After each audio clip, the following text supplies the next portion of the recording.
அனைவருக்கும் வணக்கம். நாடு முழுவதும் மோடி அவர்களினுடைய வெறுப்பு பேச்சும் வன்முறை பேச்சும் ரொம்ப அதிக அளவில் இன்னைக்கு வந்துக்கிட்டு இருக்கு. இப்படிப்பட்ட நிலைமையில் நாம் என்ன செய்ய போகிறோம், இதை எப்படி பார்க்குறது அப்படிங்கிறதை நாம் அவசியம் பேச வேண்டியது இருக்குது. இதற்கு எதிரான கண்டன குரல்களையும் இதற்கு எதிரான நடவடிக்கைகளையும் அனைவரும் செய்ய வேண்டியது இருக்குது அப்படிங்கிறது தான். இப்போ அந்த அடிப்படையில் ஒரு பாடல் தான் நினைவுக்கு வருது. அதாவது பொய்யிலே பிறந்து பொய்யிலே வளர்ந்த புலவர் பெருமானே அப்படின்னு ஒரு பாடல் வரும். அந்த பாடலுக்கு மிகவும் பொருத்தமான ஒரு நபர் அப்படின்னு யாருன்னு கேட்டிங்கன்னா மோடி அவர்கள் தான். அப்போ இன்றைக்கி மோடி அவர்கள் கடந்த 21ஆம் தேதி ராஜஸ்தானில் நடந்த ஒரு பொதுக்கூட்டத்தில், பிஜேபியினுடைய பொதுக்கூட்டத்தில் பேசும்போது நாட்டினுடைய சொத்துக்கள் அனைத்தையும் பிடுங்கி இஸ்லாமியர்களுக்கு அதாவது வந்தேரிகளுக்கு கொடுக்க போகிறாங்க, அதிக குழந்தைகள் பெற்றுக்கிட்டவங்களுக்கு கொடுக்க போகிறாங்க இப்படின்னு சொல்லிட்டு ஒரு பேச்சு. அது மட்டும் இல்லை, நாட்டினுடைய மக்களினுடைய தாலி அந்த தங்கத்தெல்லாம் பறித்து இந்த மாதிரி இஸ்லாமியர்களுக்கு கொடுக்க போகிறாங்க. இது காங்கிரஸினுடைய தேர்தல் அறிக்கையில் இப்படி இருக்குது அப்படின்னு சொல்லி ஒரு பொய்யை கொளுத்தி போட்டு விட்டார் பிரதமர் மோடி அவர்கள். அப்போ ஏன் இன்றைக்கி பொய்யிலே பிறந்து பொய்யிலே வளர்ந்தவர்னா பொருத்தமாக இருக்குன்னா, அப்படி காங்கிரஸினுடைய தேர்தல் அறிக்கையில் எங்கேயுமே இல்லாத ஒரு விஷயத்தை மோடி இன்றைக்கி பொய்யா மாற்றிருக்கிறார்ல, இதுதான் அந்த விஷயம் முக்கியமாக. ஏன் இதை மோடி இன்றைக்கி செய்கிறார் அப்படின்னா இன்றைக்கி நாடு முழுவதும் இன்றைக்கி மோடி, பிஜேபி, ஆர்எஸ்எஸ்க்கு எதிரான பல்வேறு போராட்டங்களும் பல்வேறு கருத்துக்களும் மிக தீவிர அளவில் வந்துக்கிட்டு இருக்குது. முதல் கட்டமாக நடந்த தேர்தலில் மிகப்பெரிய அளவில் அடி வாங்கியிருக்கிறாங்க. மக்கள் செல்வாக்கு இல்லை அப்படிங்கிறது பட்டவர்த்தனமாக தெரியுது. அப்போ மக்கள் மத்தியில் எதை சொல்லி பேசுகிறது, இன்றைக்கி வளர்ச்சின்னு பேசணும், கருப்பணத்தை ஒழிப்போன்னு பேசணும், இன்றைக்கி வேலைவாய்ப்பு கொடுப்போன்னு சொல்லி பேசணும், எதுவும் இல்லை அப்படின்னு எல்லாம் பூஜ்ஜியமாயிடுச்சு. பூஜ்ஜியமானதுக்கப்புறம் இன்றைக்கி மக்கள்கிட்ட எதை சொல்லியும் போய் தன்னை பேச முடியலை, வளர்ச்சின்னு பேச முடியலை, எல்லாம் மக்கள் கேள்வியை கேட்டு கிளிகிளின்னு கிளிக்கிறாங்க. இன்றைக்கி விவசாயிகள் எதிர்த்து கேள்வி கேட்குறாங்க, மக்கள் பெரும்பான்மையான மக்கள் ஜிஎஸ்டிக்கு எதிராக கேள்வி கேட்குறாங்க. இதெல்லாம் பார்த்து பயந்து போய் இன்றைக்கி இந்த ஃபாய்ஸ் கும்பல் ஒரு மிகப்பெரிய ஒரு அச்சத்தில் இருக்குது. அப்போ நீங்கள் வழக்கமாக நீங்கள் மற்றவர்கள் மாதிரி ஃபாசிஸ்ட்டுகள் என்றைக்குமே பார்த்திங்கன்னா தப்பு பண்ணிட்டோம் அப்படின்னு சொல்லிட்டு ஒத்துக்கிட்டு போக போகிறதில்ல. ஃபாசிஸ்ட்டுகள் எப்படிப்பட்டவர்கள் அப்படின்னா, அவர்கள் ஒரு கொடூரமான நபர்கள். நீங்கள் கேள்வி கேட்டீங்க அப்படின்னா நம்ம மேலே பாஞ்சு தாக்குறதை தான் அவர்கள் வேலையாக வச்சுருப்பாங்க. அப்படிப்பட்ட ஒரு வெறிப்பிடித்த கும்பலாக தான் இந்த ஃபாய்ஸ் கும்பல் இருக்குது. அந்த அடிப்படையில் தான் ராஜஸ்தானில் நடந்த இந்த பொதுக்கூட்டத்தில் மோடி பேசுனது இருக்குல்ல, அது இதுதான். அடுத்து எல்லா பேரும் பல இடங்கள்லேருந்து மோடிக்கு கண்டனம் தெரிவிக்கிறாங்க.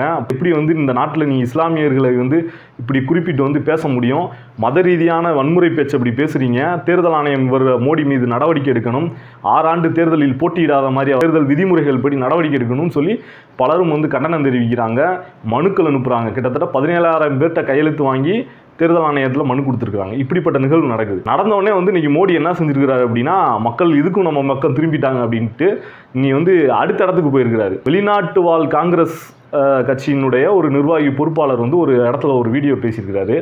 அதில் பேசும்போது அமெரிக்காவில் $10 மில்லியன் பெரிய அளவுக்கு சொத்து படைத்தவர்கள் இறந்து போகும்போது கடைசியில் அவங்களோட சொத்துக்கள் ஒரு 55% வரைக்கும் அமெரிக்காவில் அரசு எடுத்துக்கிறோம், மிச்சம் 45% அவங்க உறவினர்கள்ட்ட கொடுத்துரும் அப்படின்னு சொல்லி ஒரு சிஸ்டருக்கு அப்படின்னு சொல்லி அதை பேசியிருக்காரு. அதை என்ன பண்ணியிருக்காங்கன்னா மோடி இன்றைக்கி அதோட கொண்டு போய் இணைச்சிட்டாரு.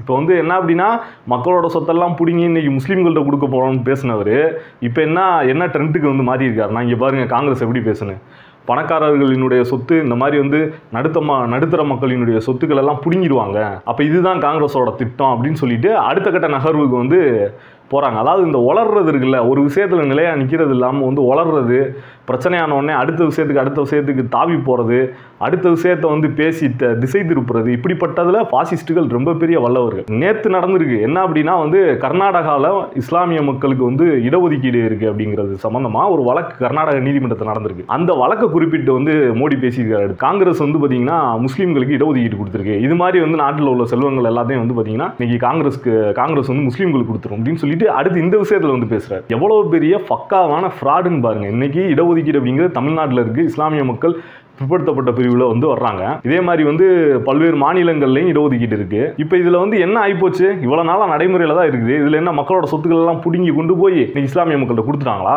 அப்போ என்ன கதை சொல்றீங்க நீங்க? ஒரு கேள்வி கேட்டு பார்ப்போம். இன்னைக்கு நீங்க 10% இடஒதுக்கீடு உயர் சாதி பிரிவினருக்கு அதில் வந்து இடஒதுக்கீடுன்னு சொல்லி இடபிள்யூஎஸ் கொண்டு வந்தீங்களே, அதில் பயன்படுறவங்க 8 லட்சம் வரைக்கும் வரம்பு வச்சிருக்கீங்களா? அதில் பயன்படுறவங்களா யாரு? அப்போ மக்களினுடைய சொத்துக்கள் எல்லாம் பிடுங்கி நீங்க அவங்ககிட்ட கொடுத்துட்டீங்க. அப்போ இந்த கேள்வி எல்லாம் நமக்கு வந்து வருது அப்படிங்கிறதா, இந்த சந்தேகம் எல்லாம் வருது. உண்மையிலேயே வந்து இன்னைக்கு மக்களினுடைய சொத்துக்களை பிடுங்கியது யார்? இன்னைக்கு மோடி பேசுறாருல, நீ பிடுங்கிடுவாங்கன்னு. உண்மையிலே இன்னைக்கு நடைமுறையில் என்ன இருக்கு? யார் மக்களினுடைய சொத்துக்களை வந்து இன்னைக்கு பிடுங்கியிருக்கா? 14 லட்சம் கோடி ரூபாய் மக்களினுடைய வரிப்பணத்தை இன்னைக்கு அரசினுடைய பொதுத்துறை வங்கிகளில் இருக்கிற பணத்தை வந்து இன்னைக்கு வந்து பெரிய பெரிய கார்ப்பரேட் நிறுவனங்களுக்கு தள்ளுபடி செஞ்சது யாரு? சிஏஜி அறிக்கை வெளியே வந்துச்சு.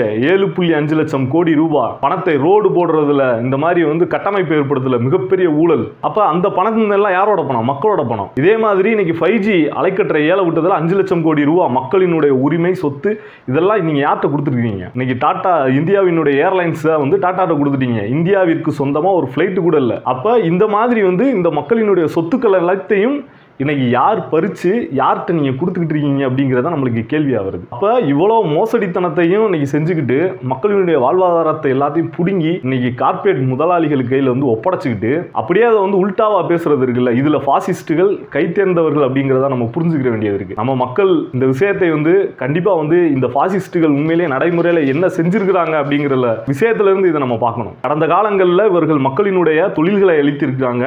ஜிஎஸ்டி வரி போட்டு எவ்வளவோ சிறு தொழில்கள் அழிச்சிருக்கிறாங்க. பல தொழில்கள் நாசம் அடைஞ்சிருக்கு. இதன் மூலமா வரக்கூடிய பணத்தை, வரியை இன்னைக்கு யாருக்கு செலவிட்டு இருக்காங்க? அதிகமா லட்சக்கணக்கான கோடி ரூபாய் இன்னைக்கு இந்த கார்ப்பரேட் நிறுவனங்களுக்கு சலுகைகள் மீது சலுகைகளை அள்ளி தெளிக்கிறாங்க. சோப்பு கம்பள வரவேற்பு, கரண்ட் ஃப்ரீ, இந்த மாதிரி வந்து தண்ணீர் ஃப்ரீ, எல்லாமே வந்து பாத்தீங்கன்னா கார்ப்பரேட் நிறுவனம், நிலம் எல்லாத்தையும் தூக்கி கொடுக்குறாங்க. அப்ப இதெல்லாம் வந்து யாரோட பணம்?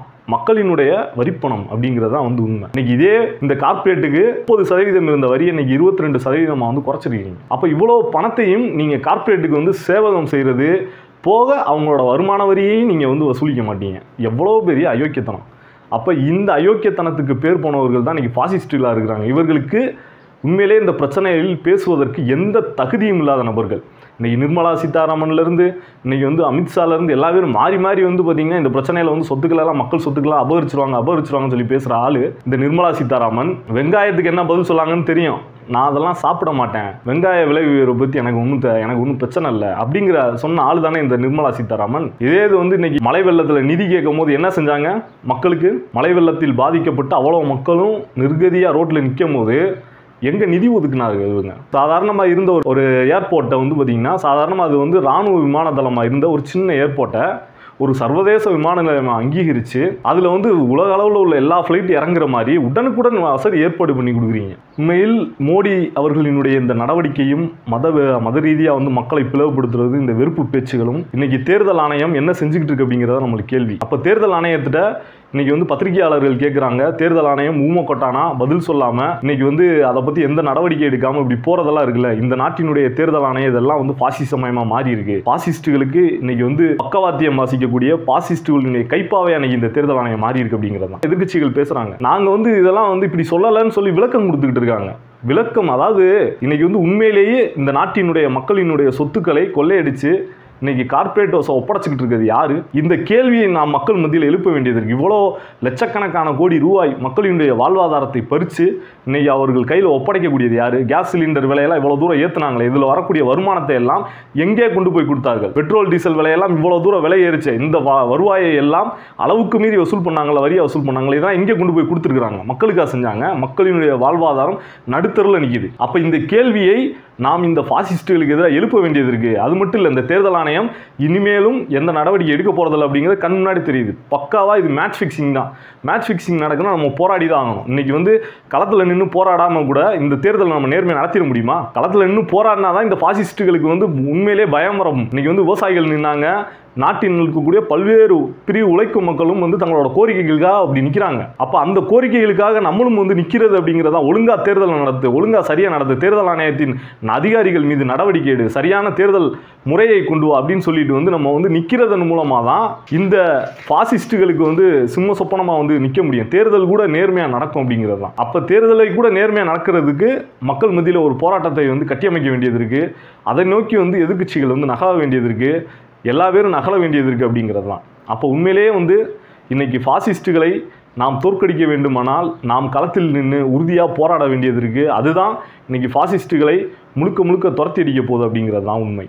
அதனால் ஃபாசிஸ்டுகளின் இந்த வன்முறை பேச்சையும் வெறுப்பு பேச்சையும் மக்கள் மத்தியில் அம்பலப்படுத்தி இந்த தேர்தல் வந்தாலே வந்து இன்றைக்கி மோடி, அமித்ஷா, இந்த பிஜேபி ஆர்எஸ்எஸ் கும்பல் எப்படி ஒரு வன்முறை கும்பலாகவும் மதவெறி பிரச்சாரத்தை தீவிரப்படுத்துகிற ஒரு கும்பலாகவும் இன்றைக்கி எப்படி மாறி இருக்கு, அது மோடி அமித்ஷா கும்பலின் இந்த பிஜேபி ஆர்எஸ்எஸ் கும்பலின் மிகப்பெரிய தோல்வி. அந்த தோல்வியை வந்து மறைப்பதற்காக அவர்கள் நடத்தக்கூடிய நாடகம் அனைத்தையும் நாம் மக்கள் மத்தியில் அம்பலப்படுத்த வேண்டியது இருக்குது.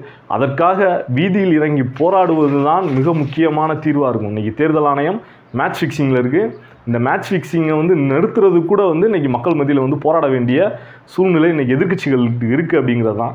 எதிர்க்கட்சிகள் இன்னமும் போய் வந்து அறிக்கை கொடுத்துக்கிட்டு முக்கியமாக வந்து நாங்கள் வந்து செய்யலைன்னு சொல்லி சுய விளக்கம் கொடுத்துக்கிட்டு இருக்குது அப்படிங்கிறதெல்லாம் வந்து உண்மையில் இன்றைக்கி இந்த பாசிச கும்பலுக்கு அப்படிங்கிறதுக்கு வந்து பலியாகிறத நோக்கி தான் போகும் அப்படிங்கிறது தான். அப்போ உண்மையிலே இந்த பாசிஸ்டுகளை எதிர்த்து களமாட வேண்டியது இருக்குது. தங்களிடம் உள்ள குறைகளை வந்து வெளிப்படையாக ஒத்துக்கொள்ள வேண்டியது இருக்குது. அப்படி வெளிப்படையாக ஒத்துக்கிட்டு மக்களோட வந்து நிற்காமல் இந்த பாசிச கும்பலை தேர்தலில் கூட வீழ்த்த முடியாது அப்படிங்கிறது தான் வந்து யதார்த்தமாக இருக்குது. அந்த அடிப்படையில் அனைவரும் களத்தில் இறங்குவோம். இந்த பாசிச கும்பலுக்கு எதிராக எதிர்வினை ஆற்றுவோம். இதற்கு பாசிசத்துக்கு ஆதரவாக இருக்கக்கூடிய அனைவரையும் அம்பலப்படுத்துவோம், புறக்கணிப்போம். நன்றி.